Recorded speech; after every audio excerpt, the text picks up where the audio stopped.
The void between stars was never truly silent. Xerwind of the Xerion ascendancy knew this better than most. His command pod pulsed with the rhythmic hum of the eternal bloom, its biomechanical hull flexing like the veins of some vast, slumbering beast. Outside the organic viewports, the darkness shimmered with the faint emerald glow of photosynthetic energy webs, living tendrils of power that fed the fleet. It should have been a routine mission. The Xerion High Council had dismissed the ancient warnings carved into the derelict beacons orbiting dead worlds. Beware the sleepers of Terra. Ersic, the fleet's chief xenologist, had traced the etchings to a civilization extinct for millennia. His report had been precise, clinical. Superstition, nothing more. Xerwind's mandibles twitched as the eternal bloom decelerated from warp. Before them, the human colony world of New Carthage hung like an unripe fruit, blue and green, beneath a thin atmospheric haze. "Scan the settlement," Xerwind commanded, his voice a low vibration through the ship's neural relays. The data returned in pulses of yellow-green light. Primitive. That was the first impression. The humans had built their structures from crude alloys and synthetic polymers, their energy signatures flickering with inefficient fission reactors. No biosymbiotic architecture, no living metal, just dead things, shaped by blunt hands. Ersic's antennae flicked in disdain. They are, as the reports described, a young species, unremarkable. Xerwind's primary eyes narrowed. Something was wrong. The colony was too quiet. No orbital defenses, no panic. Just a single transmission looped on repeat. A human voice, calm and measured. "This is Major Amanda Jackson of the Terran Colonial Defense Force. You are in violation of sovereign space. Withdraw immediately." Ersic emitted a soft chitter of amusement. "They believe they can command us." Xerwind did not share his confidence. The humans had been underestimated before.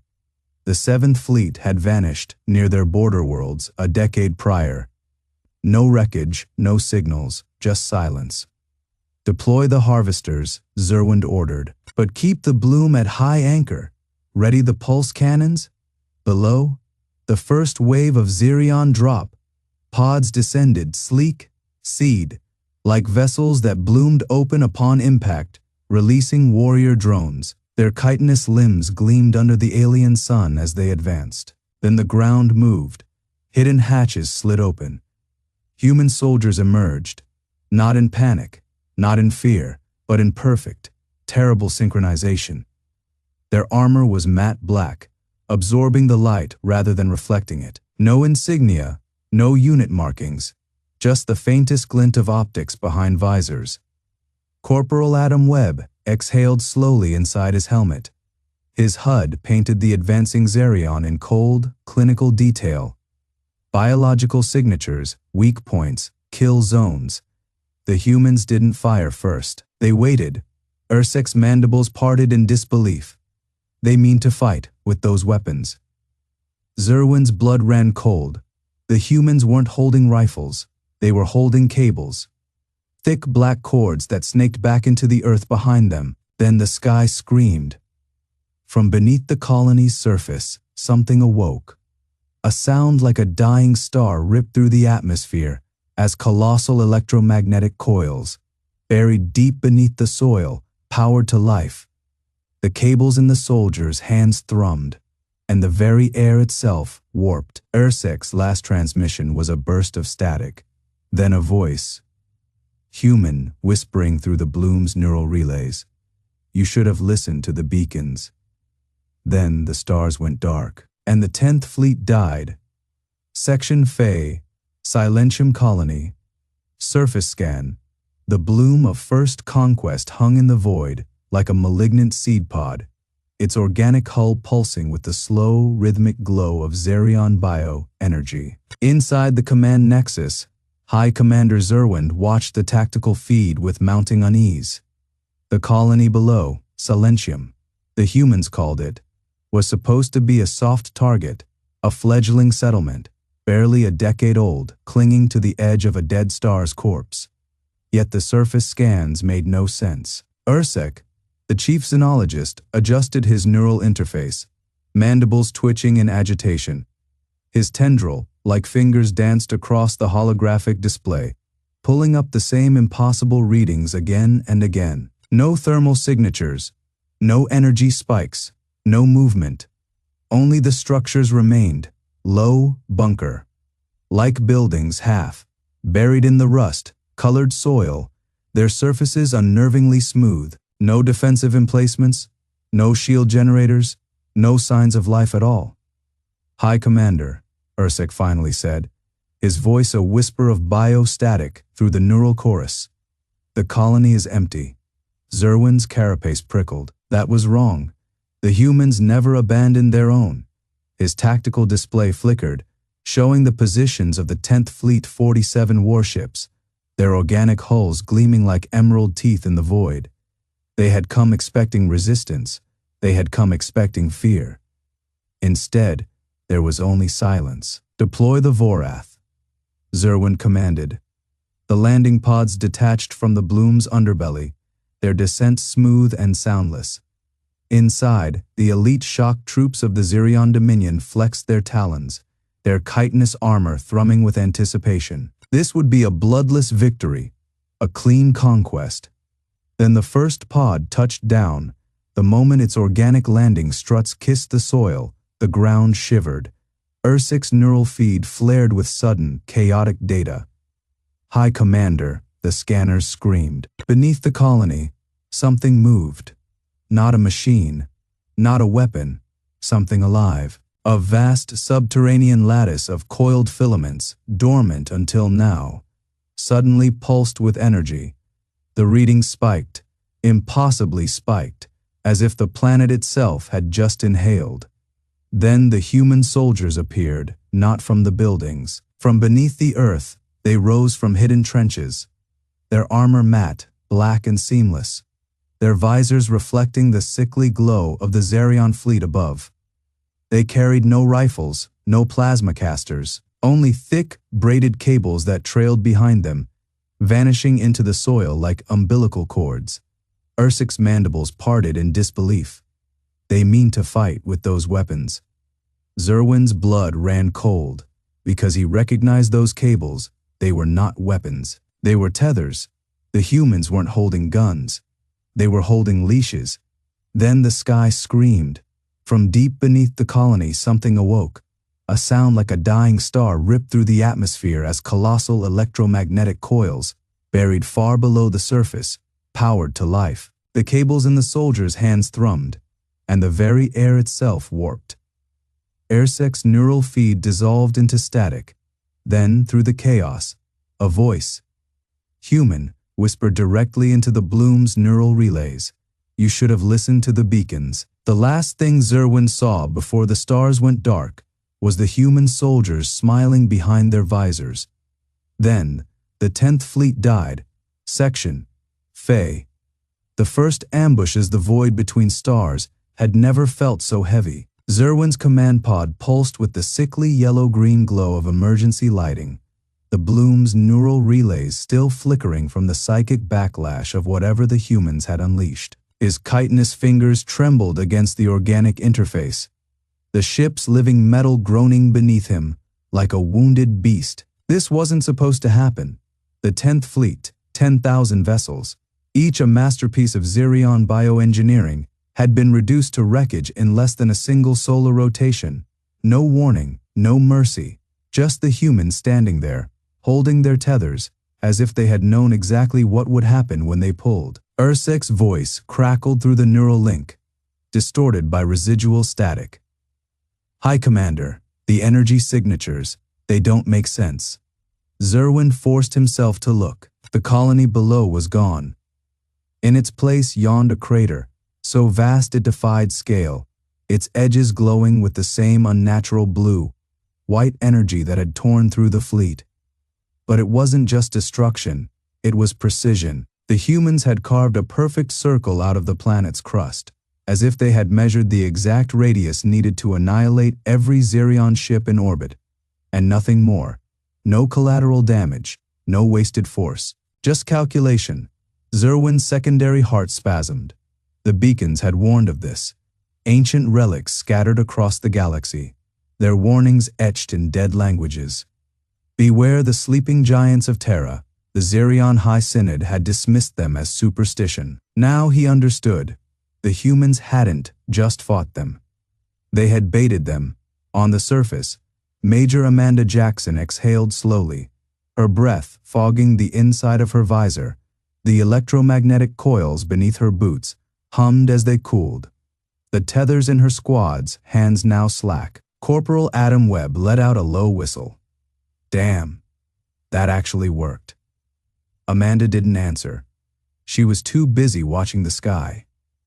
The debris field of the 10th Fleet glittered like shattered emeralds, the remains of Xerion bioships drifting in silent, broken arcs. Some still pulsed faintly, their photosynthetic energy cores struggling to sustain their dying husks. She had seen this before, not here, not in this system, but in the records.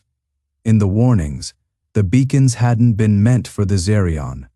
They had been meant for humanity. A reminder. Amanda tightened her grip on her rifle. Yeah, Major. Tell Command to activate Protocol Long Winter. Webb froze. You sure? Amanda didn't blink. They sent 10 fleets. She turned her gaze back to the stars. Only one's left. Section Fae. The Admiral's Delusion, the command spire of the Emerald Dominion, pulsed with sickly light, its living walls exhaling spores of bioluminescent mist. Admiral Xerwind stood at the central nexus, his chitinous fingers flexing against the organic command console. The data feeds coiled around his wrists like serpents, whispering failure in shades of yellow-green. 10 fleets. The holographic display flickered, its projections warped by the interference of dying ships. The remnants of the 10th Fleet drifted in graveyard orbits, their vine-like hulls snapped, their photosynthetic cores darkening like rotting fruit. Xerwind's secondary eyelids flicked shut for a heartbeat, a reflexive denial. Impossible. The humans were supposed to be weak. Their colonies were scattered, their technology crude. The galactic consensus had assured him they were a fractured species. Violent, yes, but disorganized. A pest to be exterminated before they spread. A shudder passed through the spire's floor as another distress beacon blinked out. Xerwind's mandibles twitched. High Scientist Ersic. His voice was a low-frequency hum, vibrating through the chamber. Explain. Ersic did not look up from the data. Streams, his tendrils, usually a vibrant emerald, had dulled to the color of old moss. The humans, they anticipated us. Xerwind's claws dug into the console. Elaborate. Ersic exhaled a cloud of spores, a Xerion sign of distress. Their defenses were not improvised. They were designed. He gestured, and the hologram shifted, replaying the battle. The human colony had been a trap. The moment the 10th Fleet entered firing range, the planet's surface had moved, not figuratively. Entire sections of terrain unfolded like mechanical petals, revealing subterranean railgun arrays, orbital mines, disguised as asteroids, detonated in synchronized waves, shredding bioship formations before they could regroup. And then, the Indomitable, a warship unlike anything in Xerion records. Its hull was blackened steel, its silhouette jagged, its weapon ports glowing like the eyes of a predator. It had emerged from the colony's shadow, silent until the moment it fired. Ersic's voice trembled. Their weapons, they do not just destroy, they consume. Xerwind watched as the holographic Indomitable unleashed its payload. Missiles that didn't explode so much as unravel, their warheads birthing swarms of nanites that dissolved bioship hulls into metallic sludge. The humans boarded, not with standard assault pods, with tethers, magnetic harpoons fired from the Indomitable's flanks, embedding into Xerion hulls, before reeling in armored figures, human soldiers, their exosuits bristling with monomolecular blades and plasma cutters. They moved in perfect unison, carving through Xerion defenders like farmers scything wheat. Xerwind's blood circulation slowed. This was not desperation. This was doctrine. Ursek finally met his gaze. Admiral, the beacons were not for us. Xerwind already knew. The ancient warnings scattered across the galaxy. The ones the Xerion High Council had dismissed as myth had not been left by some long-dead civilization. They had been left for the humans, a reminder. The comms array hissed to life. A voice, human and female, crackled through. "This is Major Amanda Jackson of the Terran Colonial Defense Force. You sent 10 fleets." Xerwind's claws flexed. Only one's left. The transmission ended. The Emerald Dominion sensors screamed. Something was coming. Something cold. Airsek's tendrils coiled tight. "Admiral, they've activated something." Xerwind didn't need to ask. He already knew. The humans had a protocol, and it had just begun. Section Fey. The sky screams. The Emerald Dominion's bio. Luminescent displays flared in panicked bursts of emerald and amber. Xerwind's claws dug into the command console's living metal, the organic fibers beneath his grip pulsing in distress.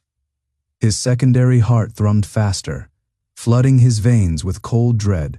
The sensors weren't malfunctioning. The void was screaming. Ursek's tendrils flickered in erratic patterns, his usually composed bioluminescence, now a frenetic dance of lime and sickly yellow. "Admiral, the energy signature, it's not theirs." His voice was a whisper, barely audible over the ship's panicked hum. "It's older." Xerwind didn't respond. His gaze locked onto the holographic projection swirling above the command nexus. The human colony below, once a smoldering ruin, was now the epicenter of a gravitational anomaly, so vast it warped the light around it. The sky itself seemed to bend, as if something colossal were pressing against the fabric of reality. The Dominion's organic shielding flared violently, its photosynthetic cells overloading as raw, unfiltered energy washed over the fleet. Xerion ships, those closest to the colony, shuddered, their biomechanical hulls groaning like wounded beasts. One frigate, the Verdant Blade, convulsed as its energy webs ruptured, its once gleaming emerald hull blackening like scorched foliage. Xerwind's mandibles clenched. This wasn't a weapon. This was a wake-up call. On the surface, Major Amanda Jackson exhaled slowly, her breath fogging the inside of her helmet. The air smelled of ionized metal and burning earth. Around her, the remnants of her battalion stood in eerie silence, their armor scorched, their rifles still smoking. They had fought. They had bled. And now, they waited. Corporal Adam Webb adjusted his grip on his plasma rifle, his knuckles white beneath the carbon plating. "Major, you sure this is gonna work?" Jackson didn't look at him. Her eyes were fixed on the sky, on the writhing distortion where the Xerion fleet hung like emerald ghosts. "Doesn't matter if it works," she said softly. They had to see. Ursek's voice was hollow. "Admiral, the readings." Xerwind already saw. The anomaly wasn't stabilizing. It was growing. Tendrils of dark energy lashed outward, coiling around the nearest Xerion vessels like predatory vines. The Dominion's neural net shrieked warnings. Structural integrity failing. Bioenergy reserves draining, life support systems collapsing. Not through comms, not through sensors. A vibration. It resonated through the ship's living metal, through the very bones of the crew, a whisper older than their civilization. "You were warned." Xerwind's blood turned to ice. The beacons hadn't been a myth. They had been a lullaby, and humanity had just stopped singing. The sky split light. Not the warm yellow-green of Xerion technology, but something colder, something hungry, erupted from the colony's surface. It carved through the fleet, like a scythe through wheat, reducing living warships to ash in seconds. The Dominion's shields buckled, its organic fibers screaming as the energy wave tore into its hull. Xerwind didn't give the order to retreat. He didn't need to. The surviving ships were already fleeing, their bioluminescent drives flaring in panic. Only one thought echoed in his mind as the void swallowed his fleet. They sent 10 fleets. Only one would return. And it would carry a message. On the ground, Jackson finally lowered her gaze. The sky was silent again. Webb let out a shaky breath. Holy hell. Jackson didn't smile. She just keyed her comm. All units, stand down. Then softer, I've seen enough. The protocol was complete. The warning had been delivered. Now, the galaxy would remember. Section Faye. The only war crime is losing. The silence after the storm was worse than the battle. Xerwind's command pod shuddered as the Dominion limped through the void. Its once pristine luminescent hull, now a grotesque tapestry of scorched organic fibers and ruptured energy conduits. The air stank of burnt chlorophyll and something acrid, ionized blood, maybe. Or the remnants of the ship's dying photosynthetic cells. Around him, the surviving bridge crew moved like ghosts, their emerald skin dulled by shock, their spines flattened in submission. They had not just been defeated, they had been erased. Ursik's voice crackled over the comm, thin and frayed. High Commander, we've analyzed the energy signature. A pause. It wasn't a weapon. Xerwind's claws flexed against the pulsing amber resin of his command chair. It was a beacon, Ursik whispered. An old one, older than our empire, older than the first spores. The data flickered across the hollow display, ancient glyphs. Half eroded by time, spiraling around a single repeating symbol, a planet circled by thorns, and beneath it, a warning in a dead language. Do not wake them. On the colony's surface, the dust settled in slow, silent waves. Jackson walked through the ruins of the Xerion landing zone, her boots crunching over shattered biomechanical husks. The alien tech had a sickly beauty to it up close. Veins of glowing green energy still twitching in the wreckage, like severed nerves refusing to die. Webb nudged a fallen warrior's corpse with his rifle. They really thought 10 fleets would be enough. Jackson didn't answer. She was staring at the sky.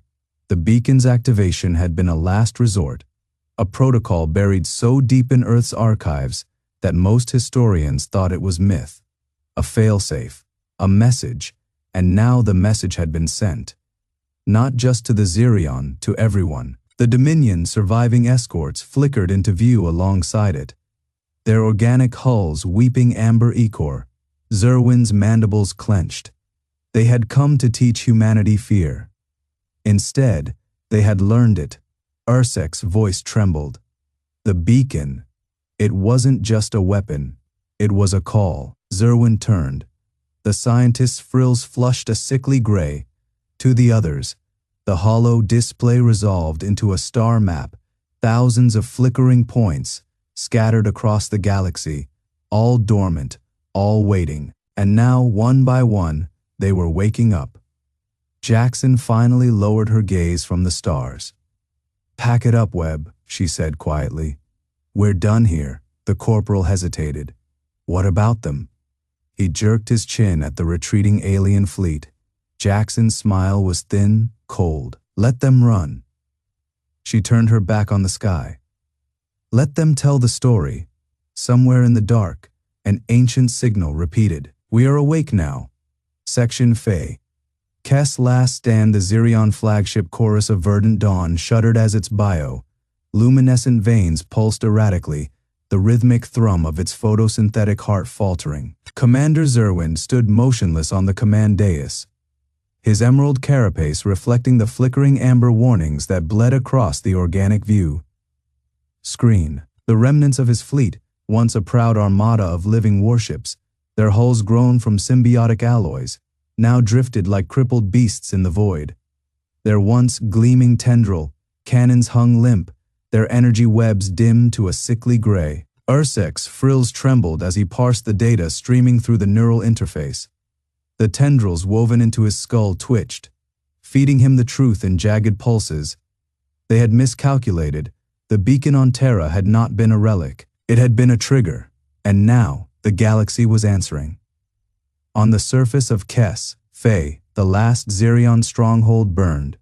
The human dropships had come at dusk, their thrusters carving molten scars across the sky. Major Amanda Jackson had led the assault herself, her armored boots crushing the fragile, vine-like structures of the Xerion outpost beneath her. The air reeked of scorched chlorophyll and ionized metal, the remnants of the alien defenses smoldering in heaps of twisted biomechanical wreckage. Corporal Adam Webb adjusted his grip on his plasma rifle, his HUD painting the battlefield in cold tactical blue.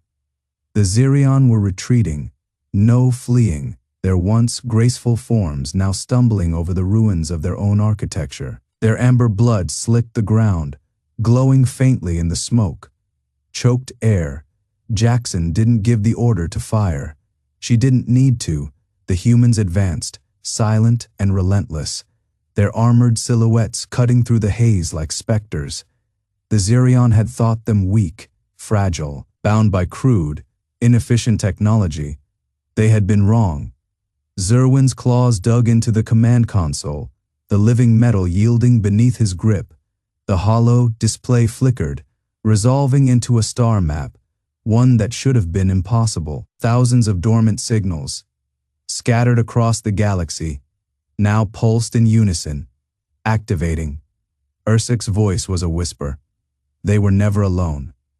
The scientist's frills had gone entirely gray, the color leached by dread. The beacon hadn't just woken Terra, it had woken them all. And now, the void between stars thrummed with something ancient, something patient, something hungry.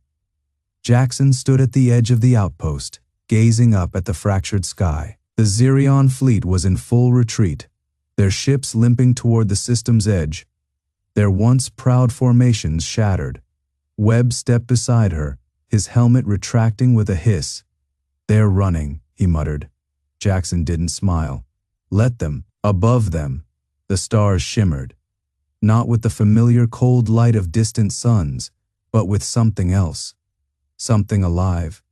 The beacon's call had been answered. And humanity? Humanity was just the beginning.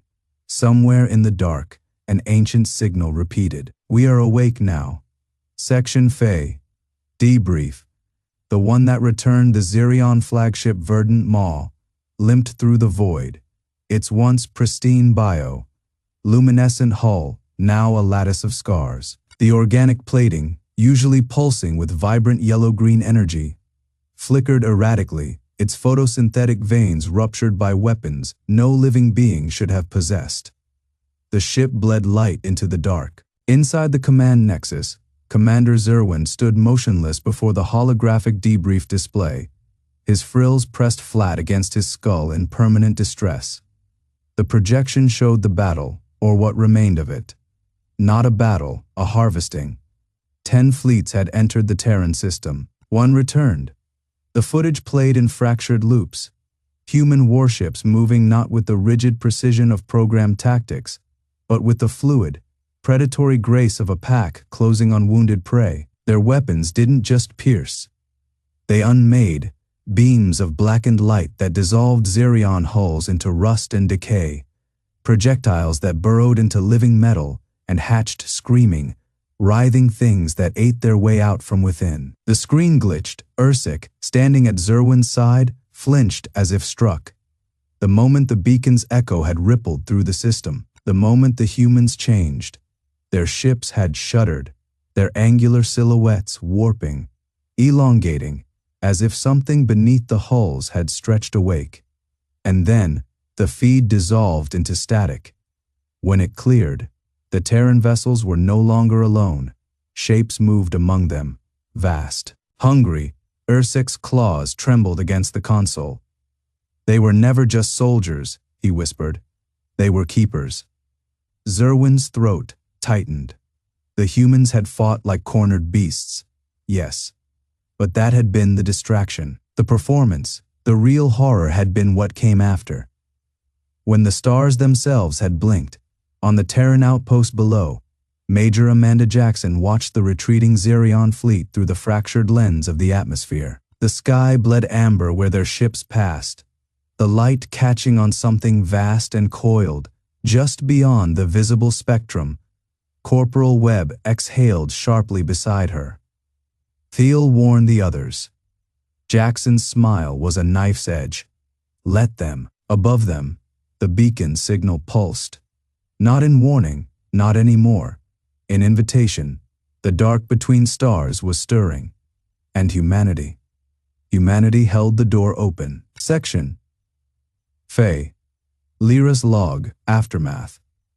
The Xerion flagship Emerald Tide shuddered as it tore through the void, its bioluminescent engines flaring in erratic bursts of lime and amber. The once pristine organic corridors now pulsed with the sickly yellow-green of damaged photosynthetic cells, their rhythmic glow fractured like a dying heartbeat. Commander Xerwind stood motionless in the war room, his chitinous fingers pressed against the curved, vine-like surface of the tactical display. The holographic projection flickered, replaying the battle. No, the unraveling. For the 17th time, it wasn't the Terran warships that haunted him. It was the shadows behind them. The footage showed the human vessels first. Jagged, asymmetrical things, their hulls scarred and patched with the brutal pragmatism of a species that refused to die. They had fought like demons, yes, but that had been expected. The Xerion High Command had prepared for human ferocity. They had not prepared for the way the void itself had shifted when the Terran ships began to fall. Airsik's voice crackled through the calm, raw with something between awe and terror. The beacons weren't warnings. They were anchors. Xerwind's secondary eyelids flicked shut. He could still see it. The moment the last Terran cruiser had detonated, its core breach ripping a wound in space-time. Not a collapse, a doorway, and through it, vast, coiled, hungry, the Xerion fleet had fired upon the anomaly, their bio-plasma lances cutting through the dark. Useless. The beams had bent, twisted, absorbed by something that defied physics.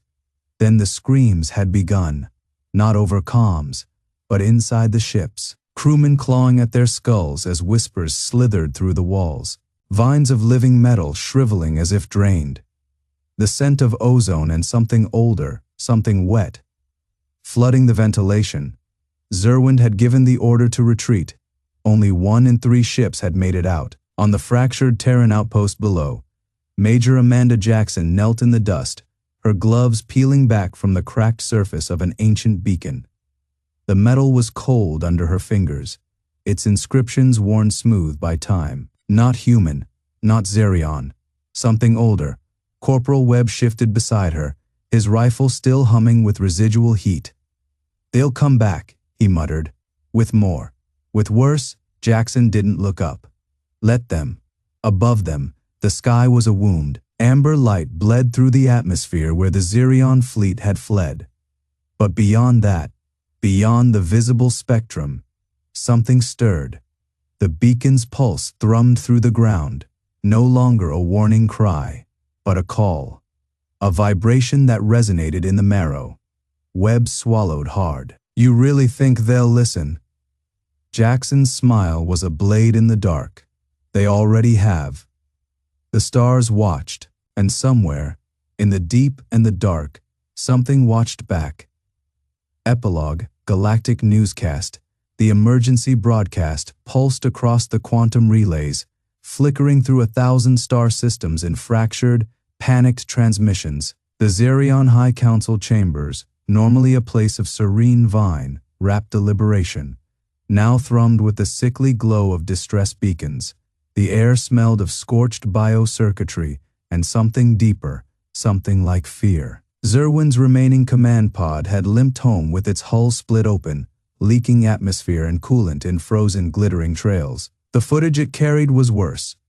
Ursik watched the playback with his secondary eyelids half closed, his neural tendrils twitching in involuntary distress. The projection showed the last moments of the Ninth Fleet, the way the Terran defense platforms had unfolded, like the petals of some monstrous flower, revealing not just weapons, but architecture, structures that had no right to move, no right to reconfigure themselves mid-battle. The humans hadn't just built fortifications, They had grown them, seeded them in the asteroids, like dormant viruses waiting for the right conditions to activate. And then there were the beacons, the ancient, pitted monoliths that had flared to life as the battle reached its crescendo, their surfaces cracking open to reveal cores of blackened alloy and something else. Something that drank in the light. The humans had known they were there, had used them.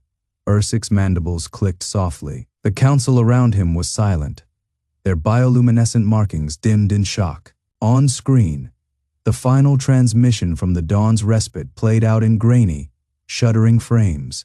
The ship's captain, what was left of her, spoke through a mouthful of ruptured membranes. They knew we were coming. The beacons weren't warnings for us. They were invitations for static. Then for 3 heartbeats, a sound that shouldn't have been possible in the vacuum. A low, resonant hum, like a great machine stirring from slumber. The feed cut. Ursic exhaled, his respiratory vents flaring. Across the chamber, Xerwind stood motionless, his once pristine carapace now streaked with the dull gray of healing fractures. He had not spoken since his return. Not of the battle, not of the way the human commander had looked at him. Not with hatred, not with triumph, but with something almost like pity. The council's eldest, Vexus, finally broke the silence. "We were not the first to find them," she whispered, "and we will not be the last." The projection shifted. A new feed, this one from the outer rim, a merchant vessel's panicked report of something moving in the dark between galaxies, something old. Ursic's neural tendrils coiled tight. The humans had won, that much was certain. But as the emergency broadcasts continued to spill their horrors across the stars, a terrible truth settled over the chamber like a shroud. This had never been a war. It had been a test, and somewhere, in the deep and the dark, the proctors were waking up. The stars watched, the beacons pulsed, and the galaxy held its breath. The weight of the watchful dark, the silence in the council chamber thickened, heavy with the scent of ozone and the metallic tang of fear. The projection flickered, its edges fraying like dying embers. But the image remained, the thing in the void, vast and indistinct, its form shifting between glimpses of impossible geometries and the hollow absence of nothingness. Ursic's mandibles twitched, his neural tendrils, still raw from the battle, pulsed with a phantom ache. He had seen the humans fight. He had felt their resolve, their hunger to survive. But this was not hunger. This was something older. "The beacons," murmured one of the junior tacticians, their voice barely audible. "They were never ours." A ripple of unease passed through the chamber. The beacons, ancient relay stations scattered across the galaxy, their origins lost to time, had always been the foundation of Xerion expansion. They had been the first to map them, the first to harness their pulse, code transmissions. But now, the realization settled like ice in their veins. The beacons had never responded to the Xerion. They had been listening, and now they were answering. The projection shuddered, resolving into a new image, a human warship, its hull scarred but unbroken, drifting near the edge of the void. Its transponder code identified it as the UNS Vanguard. But its energy signature was wrong. Too steady, too quiet. As the feed sharpened, the truth became undeniable. The ship was not alone. Tendrils of something darker than space itself coiled around its frame, not consuming, not attacking, merging. The humans had not fled the coming storm. They had stepped into it. Vexus exhaled, her carapace dull with exhaustion. "They knew," she said. "They always knew." Ursic closed his primary eyes. The humans had fought like cornered beasts because they had seen the shape of the trap. They had built their nightmares into weapons because they had known what waited beyond the edge of the map. And now the galaxy would learn the same lesson. The stars watched, the beacons pulsed, and the humans were already moving.